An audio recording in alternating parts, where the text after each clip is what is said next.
How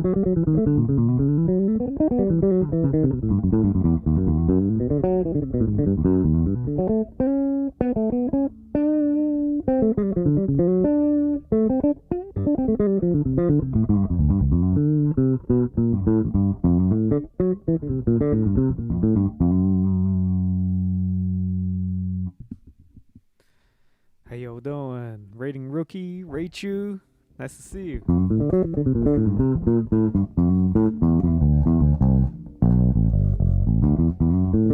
I've been doing well. Hope you all been doing well too.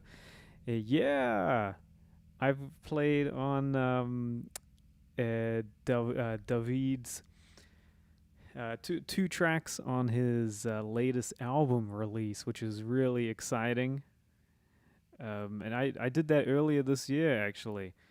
So the two tracks I played on, Mr. Bass and also 7 Days. So really great musicians all over that album as well. So it was a total honor to play, to be included on that album. Really proud of how it turned out, and definitely I know David is definitely very proud of it. So such an incredible musician, great player, really writes some really cool challenging music as well. When I was recording it, it definitely took me a little while to kind of get it down, especially that tune Mr. Bass. And maybe I'll practice it again, and maybe I can play it on one of these live streams. But especially I was on a fretless as well, so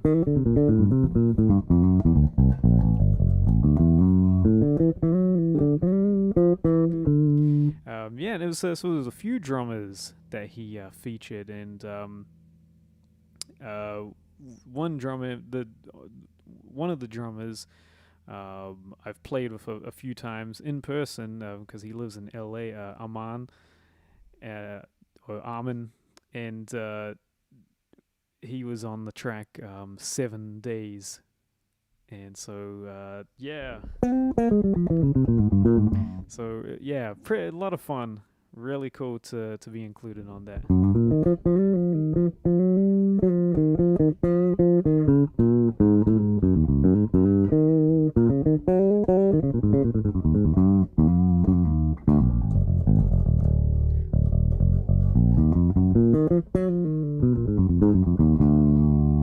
And so what would the username, what do you, I don't understand. You want to modify it a little and use it?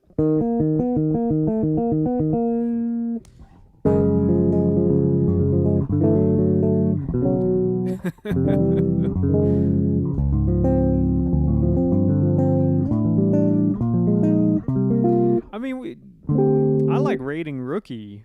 I think that's, or even just having your name, Savak. I don't think you really need to put my name in it.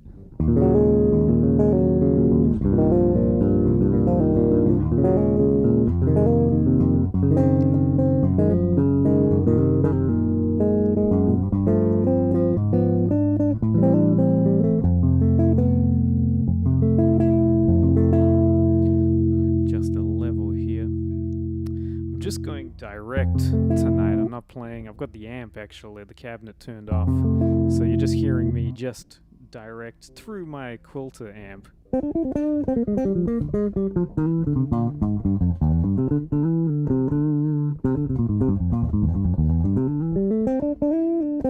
So it's really cool to also do that. Usually, because it's late night for me, so people are asleep, so I'm not going to have the amp on.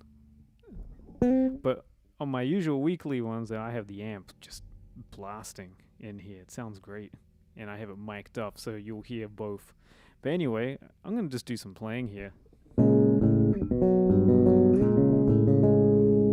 Let's see, do a little playing. Got any bass questions? Throw it down in the chat, and we can have a little bit of a bass nerd session.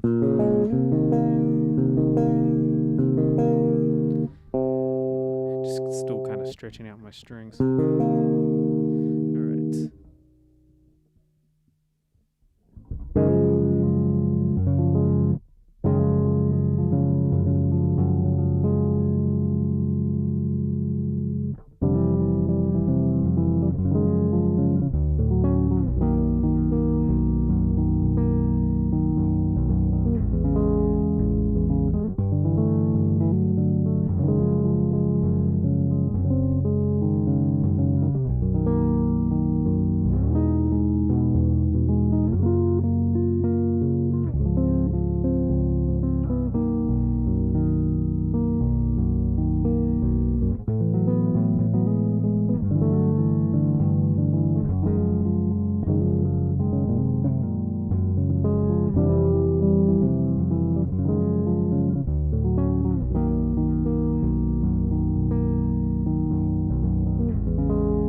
Going on there. Bit of a hard chord progression, actually. Deceptively hard. But that's something sometimes things I like to do is just set myself the challenge of doing something like that. Instead of just doing something that's too familiar or something that might be kind of diatonic, which is, I mean, obviously there's nothing wrong at all, but I always like to, when I'm kind of shedding, just set a challenge, because that's a good time to obviously to do something that can help you improve. And so obviously in terms of this kind of chord progression, these are all major 7 chords, but just the way that they are moving is kind of challenging. So essentially what I've got going on here, coming to the top of the form. So I got G flat major 7, F major 7, then G flat major 7, D major 7, B major 7, A major 7, G major 7, then G flat major 7, B major 7, and E major 7, G flat major 7, D flat major 7, B major 7. It's tough. Then A major 7, G major 7, and then back to G flat major 7. So it's tough.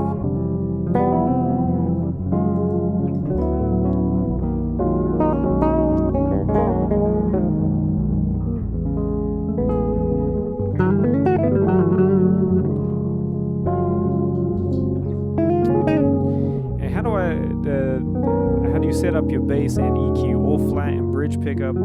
Yeah, it depends really. So for the first chordal track that I did, the very first one, that's on the front pickup, and that's a flat EQ.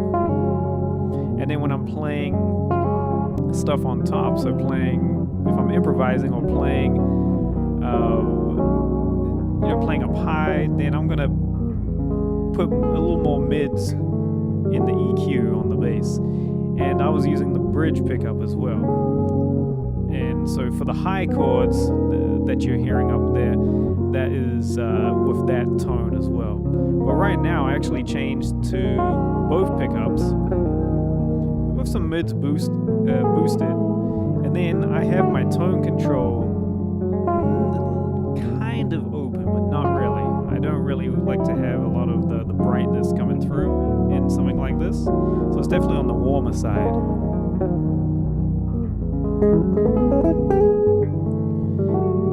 Add a little more.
Just the motion of it is definitely a challenging one. But the EQ point on the preamp is around 5 and 6. Maybe it's possible. I'm not too sure to be honest. It's whatever the this is the Nordstrand 3B, I think. Yeah, what is the Nordstrand 3-band EQ? Is you can go on the Nordstrand website. They'll tell you what the values are of the what frequencies that the mid is, and it does have a switch to where I can go between high mid and low mid for what I want to adjust. So which is cool. Usually I'm always just adjusting just the high mid, not so much of the low mid. If I was to adjust the low mid, it definitely gets a little more nasally.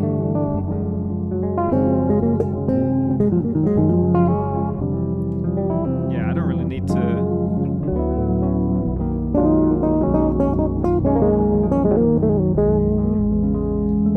If I put it back high mid.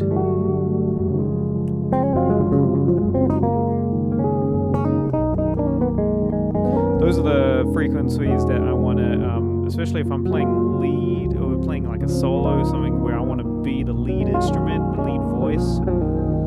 It's usually the higher mids that I want to boost in order to kind of just cut through, because generally when I'm playing, especially in a band context, if it's my own ensemble, when I'm playing melody or if I'm taking a solo, I usually have whoever's playing keyboards to play left-hand synth bass.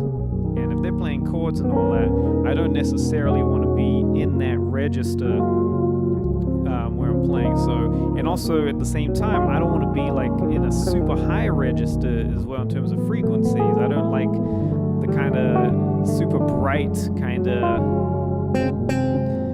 that real bright kind of thing for playing.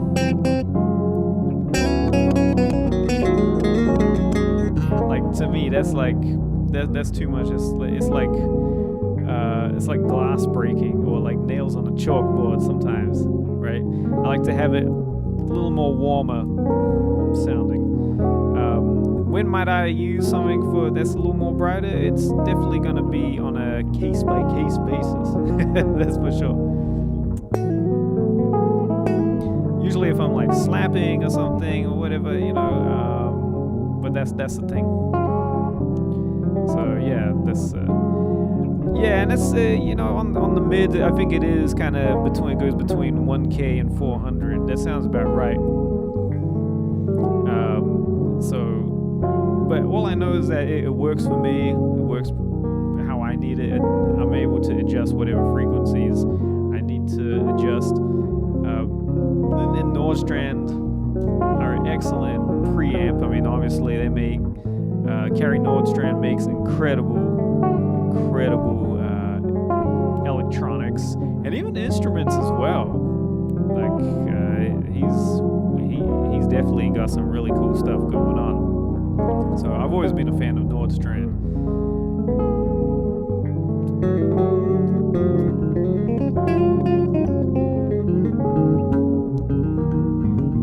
And essentially, when I had this bass made, by Ibanez, I just told them I want to have the Nordstrand preamp in here. So essentially, they just got it from Nordstrand. They just asked them to send one to them so they could put it in the space, and that's what it was. But Nordstrand are super. They can make anything, from what I understand. They can make any kind of pickup configuration, any specification. You just got to give them the measurements, and they can make it for you. The housing, for it. And also, you can be real specific with what frequencies you want. So that's what I like about them. I know there's a bunch of other companies that are pretty flexible like that, but Nordstrand, I know they can make anything for you, and they make really great stuff too. I'm not endorsed by Nordstrand by any means. I'm not. I'm just a fan of their stuff. I really like what they do. So you know, that's just coming from my opinion.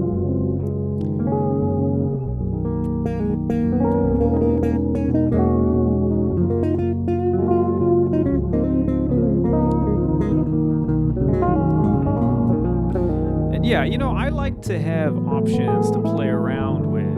You know, I like having that. I like to be able to go between being able to choose things. For me, there's a time and place for having something that has a lot of controls, and then something that is really simple. You know, like a traditional Fender style instrument. Obviously, you can see my vintage Ibanez basses in the back there, which are based off of traditional Fender instruments, and I definitely wouldn't modify them to put in like a preamp and have all this, because it's a particular sound, it's a particular vibe, and I want it to be like that is. But obviously, this being a custom instrument, I'm gonna want to have options in there. I want to be able to dial in all kinds of stuff, which is really cool. And I'll show you just how versatile, you know, this bass really can be. And I mean, obviously, there's a whole video kind of on this on my YouTube channel here, where I do a whole rundown of this. But really, just to kind of give you a whole thing. Essentially, if I was to just put everything flat and just both pickups on, so not the middle pickup, but just both, it's your meat and potatoes bass sound.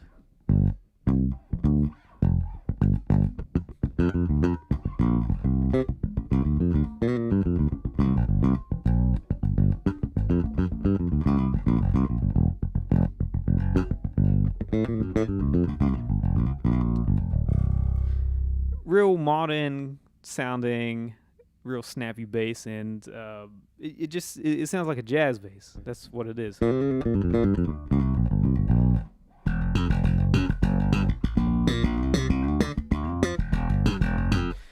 Because these two pickups are in the 60s jazz bass spacing. So, and that was intentional too. That's my favorite pickup spacing.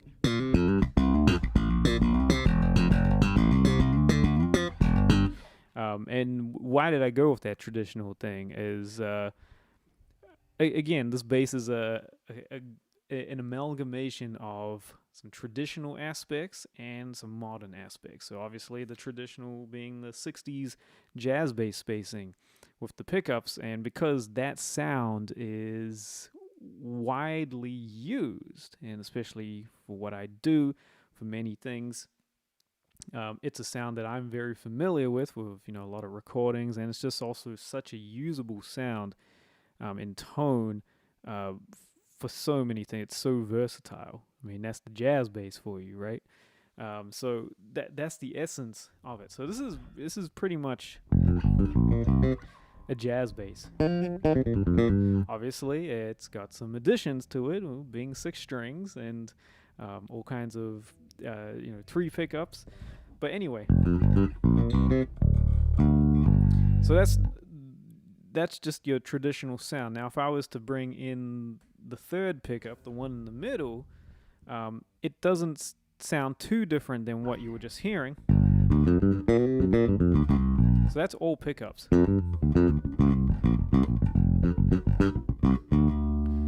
That's just 3. That's just 2 pickups now. 3 pickups. So what it does, it's a real subtle effect when you put in all 3 pickups. It just bumps a little bit of a bit of mid-range, and the reason why it doesn't make such a huge drastic effect is because the magnets are pretty close to you know, these two pickups right here. So if you look at the split P bass pickup, right, which is an Aguilar, they're pretty. It's pretty close. So it's not gonna make a huge difference. To really hear what this pickup sounds like, you have to have it by itself.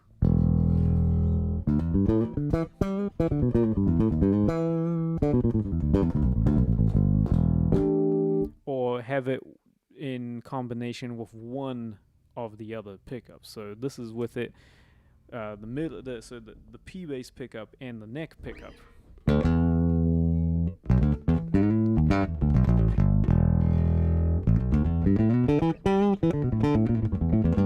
It's got a very P bass like kind of tone, especially on the lower strings.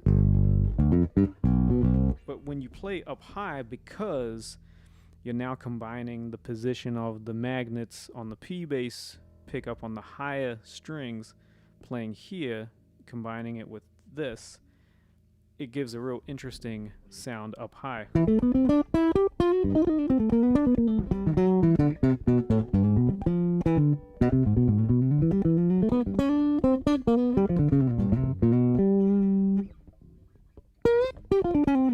Definitely has very guitar vibe with that pickup combination.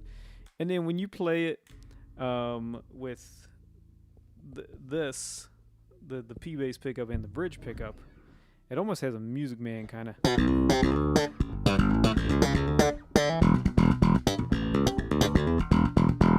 Which is a really cool thing.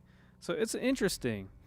Play some Jaco. Well, I'll tell you, because this is a 60s pickup spacing, of course, that bridge pickup is in that ideal location if you want to get the Jaco growl. And this bass, even though it is a maple fingerboard, which does have, a nice kind of brightness, snappiness to it, it still gets a nice kind of dark, warm growl.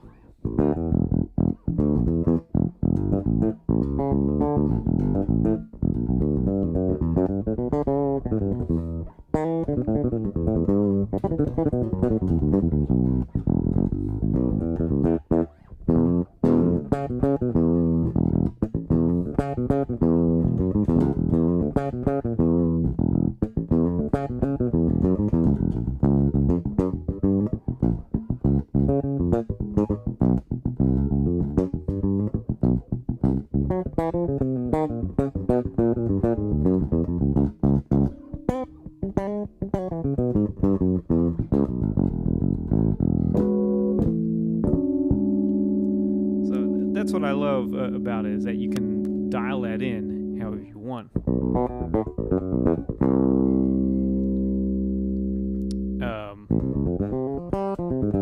If you wanted to go more brighter and do a Stanley Clarke kind of thing, you can also do that too.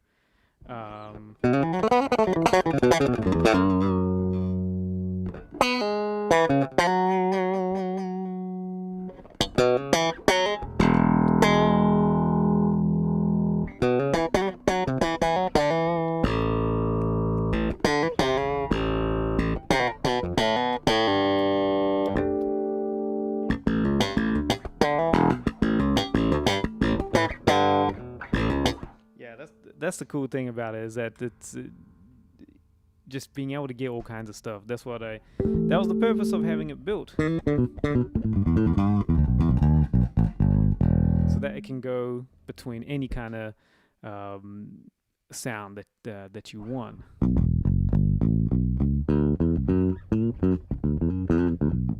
And at the same time, I wanted to make sure that it was also going to be an easy build. It wasn't going to be anything that's too crazy for the builders over at Ibanez in Los Angeles. And I mean, they can tackle a lot of things. I mean, they made Thundercats basses, a bunch of them, which is a very, obviously, a very unique design. Obviously, with it being a hollow body bass, but they had to definitely make it a specific way so that structurally it would hold up. And especially, I mean, his intention was to take it everywhere, and that's what he does, right? And they've made a bunch of them for him, different variations, different features, and they even made a double neck bass for him. It's not hollow body, but it's a 8-string and a 6-string, and I got to try it out one time when I was picking up one of my basses from the headquarters, and they had just made it, and so I tried it out. I was like, oh man, it's kind of crazy. I got a picture of it somewhere. But anyway, I mean, these are the same builders that made Steve Vai's guitars, Joe Satriani's guitars. I mean, they made that that Hydra guitar, that triple neck guitar for Steve Vai. I mean, that thing is crazy. So they made that. So of course, they were gonna have no problem building my bass, but still, I wanted to make sure that it wasn't gonna be too crazy, because also I didn't want it to take too long of a build. I wanted it to be pretty straightforward. And with it being my first ever custom build, I also wanted to make sure that it wasn't going to be something where, like, okay, you waited this whole time, a long time for it, put all these features in, and then I get it, and then I'm like, not really into it. You know what I mean? That's definitely been something I've seen with some musicians who have had custom instruments made for them, and they get it and they're excited at first, and then after a week or two, then you see that they're not necessarily playing it as much, and they're like, yeah, it just doesn't feel right, or it's not kind of cutting out like I thought it would. You know what I mean? So that's the thing. And when I was specking out this instrument with my friend, who was also the artist rep at Ibanez, because at first I gave him all these extravagant specifications, and he was like, hey, that sounds cool and all, man, and that would be a total beast of a bass, but just understand that, like, yeah, pretty much what I just said. We do all that, and then you get something, and you've got all these features that you're not used to, and you'll be like, I'm not really into it. So once you take some elements that you're familiar with, so maybe stuff from your Grooveline bass. So obviously these two pickups right here, what's on the Sonic Arch Cap pickups, they're on the Grooveline bass. Put that in, and then go with some wood combinations. So obviously the body woods here are the same as what I have on my Grooveline. So ash tops and back, and the older body. But then I told him, I was like, well, for the fingerboard and the neck, I want to go for a maple board, because I want to have something that is going to be different than my Grooveline 6-string, which is an ebony, sorry, not ebony, it's a rosewood fingerboard, but on the back it's a wenge neck with babinga. And so this is maple, and this is purple heart, the stripes. So really incredible, and very solid as well. And I also said, I want to get some block inlays as well, because I'm really into that kind of vibe. There's, really 70s kind of thing going on. So, and of course, bolt on, as you could see, you saw in the back there, because I'm only used to bolt on. So that's the thing. And so thanks. Yeah, it really is a great instrument. It's about, it's like 3.5 years old.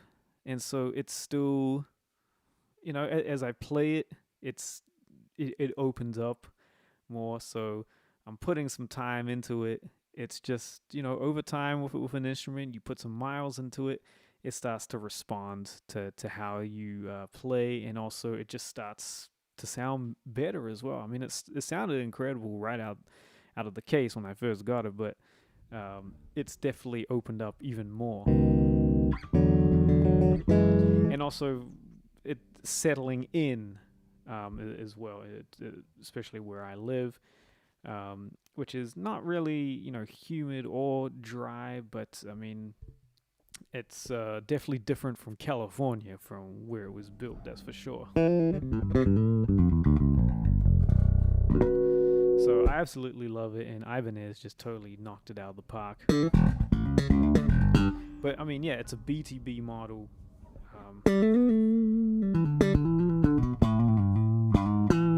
And that's cool. Rachel, you got yours is arriving next month. Almost 3 years. Wait, so what did you get again? What did you order? 3-year wait. Yeah. See that, and that's the thing, is that I didn't want to wait that long, and thankfully, with Ibanez, they're not putting I did it at a time where they didn't have any immediate projects, guitar builds that they were doing, and apparently I had just got it after they had finished Steve Vai's Hydra, because that actually took up that was a whole thing, right? So I actually got to them after they had completed that, and they had delivered it to Steve, who lives in LA as well. So I mean, he came and picked it up essentially, really, from what I understand. But so I was actually, it worked. The timing was great, and from when they started building to when I got it, it was, I would say it was probably, let me think. So I spec'd it out. I mean, it was probably at least 8 months, I would say, from when I gave the specifications, and then when it was delivered to me. So it was that. But and so you're getting a Dingwall, a Z3 6-string. Oh, that's cool. So has it got like 3 pickups in there? The Dingwall, incredible instruments. I've tried a few Dingwalls, always been really solid, and obviously Sheldon Dingwall is quite an innovator with just this whole concept of fan fret instruments, right? I mean, that's he's the originator of that, right? And I typically I like to play like just the traditional instrument, but I've definitely have had some experience with fan fret, and I guess I like the fan frets that don't have too much of a fan. I do like the shallower fan, and it's probably just to do with my playing style and with chords and all that. Because Ibanez have a few instruments that have a really deep fan to it, that I've played, and they look great, but it just wasn't for me. But I played some shallower ones, and they've been cool. So cool, 3 pickups with series parallel switches for each.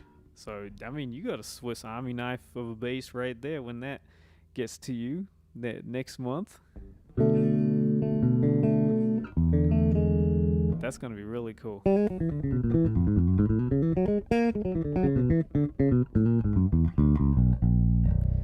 Yeah, and so yeah, totally multi-scale is really is something that again, I gave it a go. I used to play the Ibanez headless 6-string bass, the EHB, which when it first came out, I was one of the first players to start using it. And this, I mean, we're talking about, this is like 5 years ago. And I even did like a reveal. I did the first reveal of it on social media. You could probably, if you scroll down a bunch, you probably see it there. But anyway, it and it was cool. But it was definitely I felt the fan was a little too deep for me. But it sounded great, and it was definitely super light, and it was cool to actually be able to put it in a guitar soft bag, which was awesome. But I would love for them to do that model, but without it being a fan fret. I would love for them to just do it conventional. That would be really cool. Because I would totally play it. Because I love the headless stuff as well.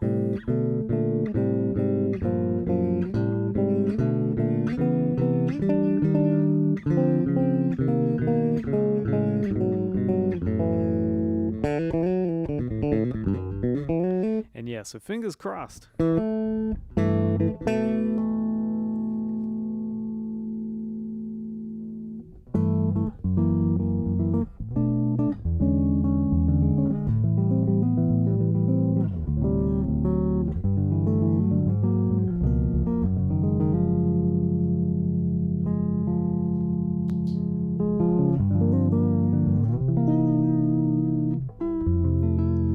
That's an extreme fan, yeah. It's 37-inch to 33. That's too much for me. I know Ibanez do a very shallow fan. I think they do a 35 to a 34, which I'd be interested in with some of their BTBs.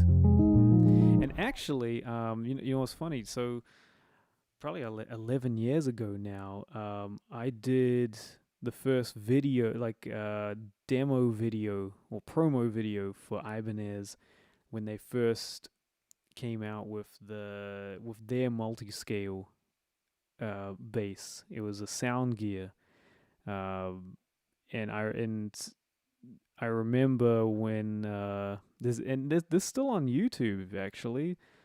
That, and also with the BTB Volo bass, the short scale 5-string BTB bass, which is really cool, but it was tuned E to C, right?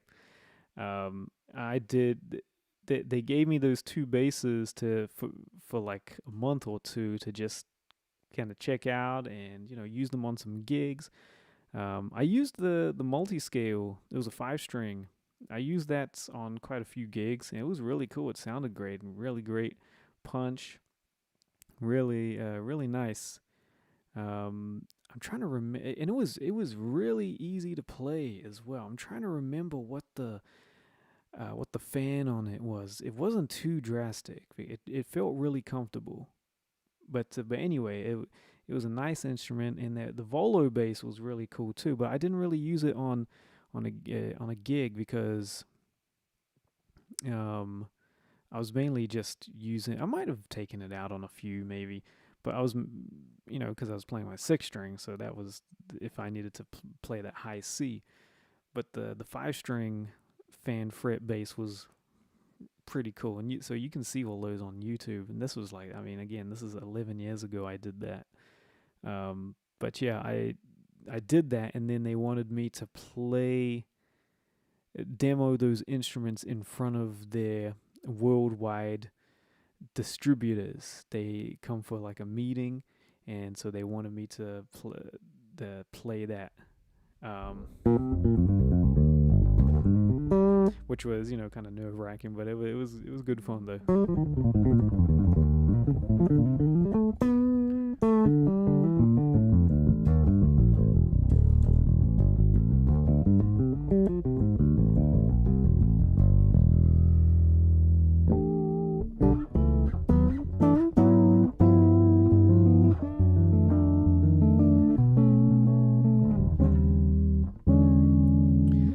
This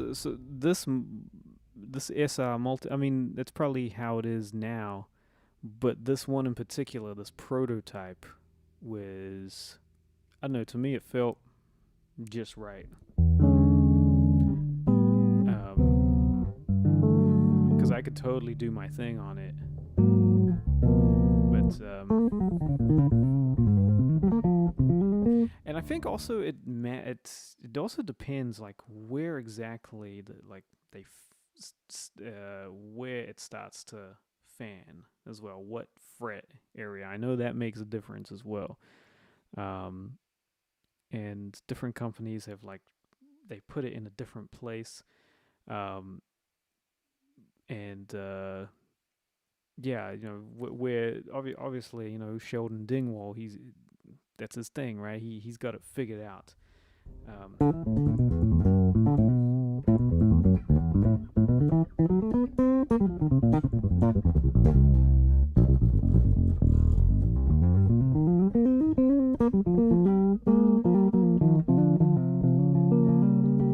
So anyway, that's exciting. You got a new bass coming through.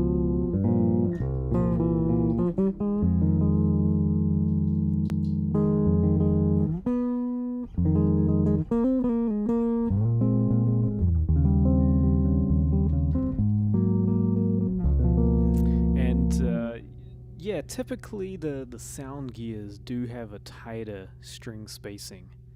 So, oh, come on, you don't need to worry about I love nerding out about gear. And we do that a lot here. Especially on the usual live stream here. Like, I remember there was like a few live streams where it was just about envelope pedals. which is pretty cool, but I love gear nerding. But yeah, the sound gears have just a tighter string spacing, and the BTBs are a little just a little wider, which I've become more used to, just because I don't know, I've been playing it longer. The sound gear is very comfortable, and I have a sound gear 4-string that my dad is actually it's at my parents' place. My dad is playing it, and he actually just got some work done on it as well, so it's playing real nice.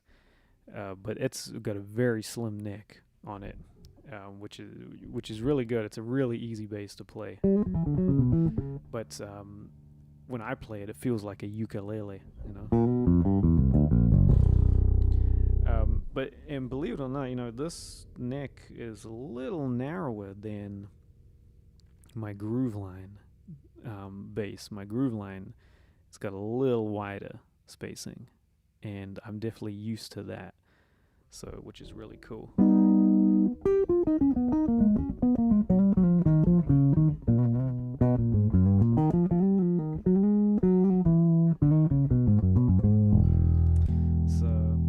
Finish up shortly. It's kind of late where I am, and I'm finishing up editing this video that I'm gonna post up on my channel soon. I'm trying to just finish it up, but I thought I'd just jump on here, you know, see who's around, especially around this time. But definitely the live stream that I do, the main one being on what's now on Thursdays at 2:30 Pacific Standard Time, 2:30 p.m. Pacific Standard, and essentially it's just a day later than what I was doing before, you know. So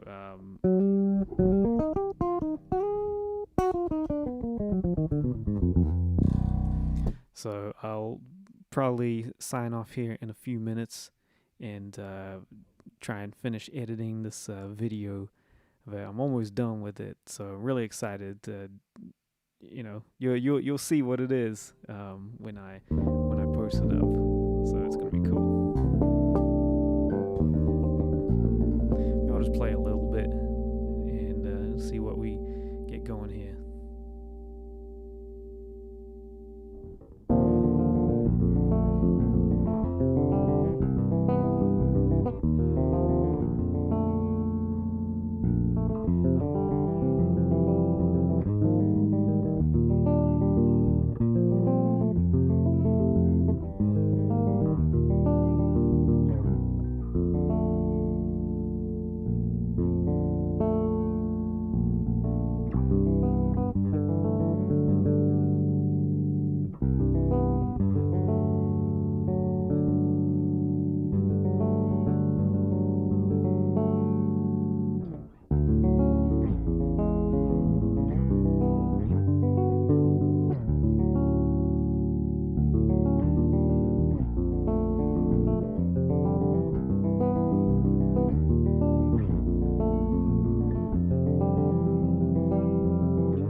Here. Whoever was on here, thanks for jumping on. I really appreciate it. Don't forget, my usual live stream is on Thursdays. Well, Thursday, 2:30 p.m. Pacific Standard Time, which for some of you might actually be Friday. That's actually Friday for me as well. So thanks again. And if there's anything I can do to help you with your bass playing, the links are down below in the description box. Whether you want to get a 30 or 60-minute lesson with me, you can sign up for that. Or if you want to join my bass coaching and mentoring program, you can join up with me. That's one of my favorite things to do, is to mentor a lot of bass players, and that's what I've been doing. And it's really been so much fun and inspiring to help bassists on their bass journey. So if that's something that you want to get involved with, then you can sign up down below, as well as I got my courses and everything. But anyway, take care, and I'll see you again soon.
All right. See you again, folks.